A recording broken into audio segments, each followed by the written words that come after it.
Alice was beginning to get very tired of sitting by her sister on the bank and of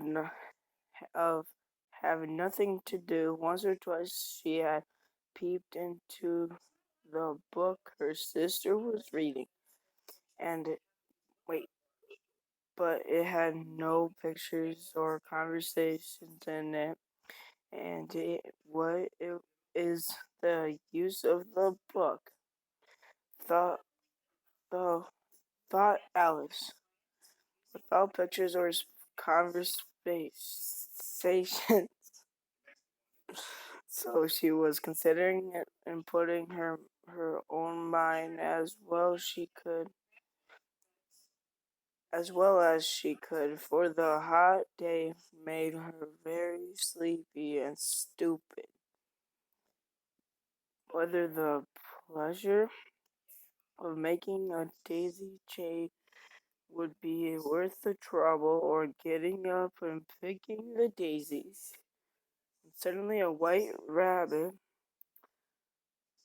with pink eyes ran close by her. There was nothing so very remarkable in that, nor did Alice think it so very much. Out of the way to hear the rabbit say to itself, oh dear, I should be late."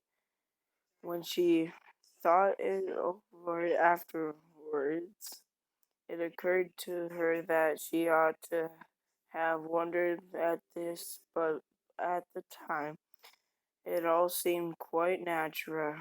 But when the rabbit actually took a watch out of its waistcoat and looked at it, and then hurried on, Alice started to her feet, for it flashed across her mind that she had never before seen a rabbit with either a waistcoat pocket or a watch to take out of it with and and burning with courtesy, she ran across the field after it.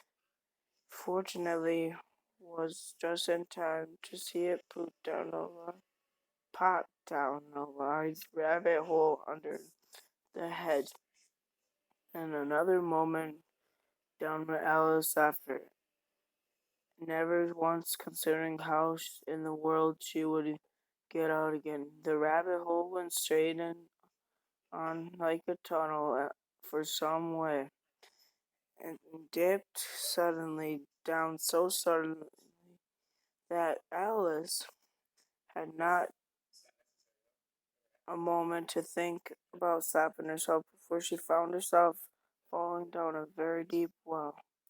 Either the well was very deep or she fell very slowly, for she had plenty of time as she went down to look about her and to wonder what was going to happen next. First, she tried to look down and make out what she was coming to, but it was too dark to see anything.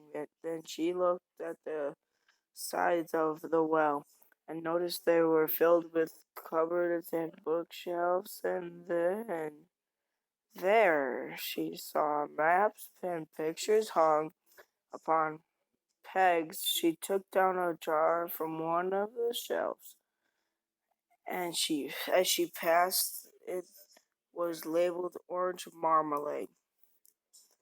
But to her great disappointment, it was empty. She did not like to drop the jar for fear of killing somebody, so managed to put it into one of the cupboards as she fell past it.